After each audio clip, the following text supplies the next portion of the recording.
আল্লাহ পাক রব্বুল আলামিন ঈমান নামক দৌলত আমাদেরকে দান করেছেন।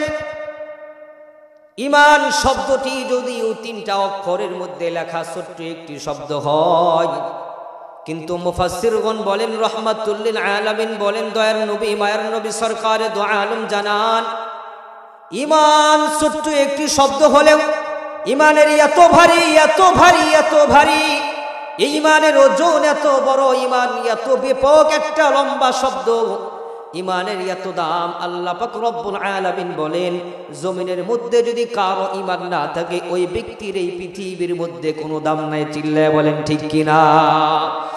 আল্লাহ পাক রব্বুল আলামিন জানিয়ে দিলেন, বান্দা ঈমানের উপকারিতা কি, ঈমান আনলে তোমার কি লাভ হবে, ঈমান আনলে তোমার কি ভালো হবে, আমি আল্লাহ পাক রব্বুল আলামিন তোমাদেরকে জানিয়ে দিলাম।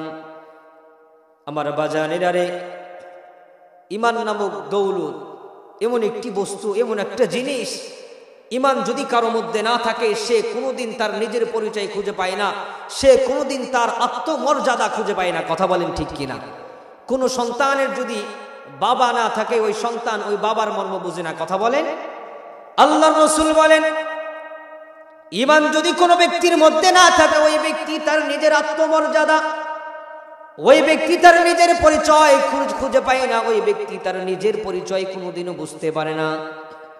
রাসূল সাল্লাল্লাহু আলাইহি ওয়াসাল্লাম হাদিসে মুবারকের মধ্যে জানান, ঈমান না থাকার কারণে কোন সময় মানুষ নিজেকে এত বড় মনে করে, এত বড় মনে করে, এত বড় মনে করে, আবার ওই ঈমান না থাকার কারণে মানুষ কোন সময় নিজেকে এত ছোট মনে করে, এত হীন, এত নিচতা মনে করে।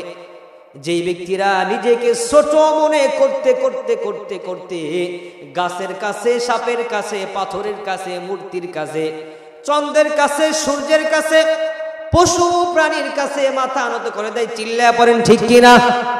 ঈমান নাই হিন্দুদের, ঈমান নাই মুশরিকদের, কিন্তু ওই মুশরিক ব্যক্তিরা সাপের পূজা করে। কথা বলেন ঠিক না? ওই মুশরিকেরা আগুনের পূজা করে। চিল্লায়া পড়েন ঠিক কিনা?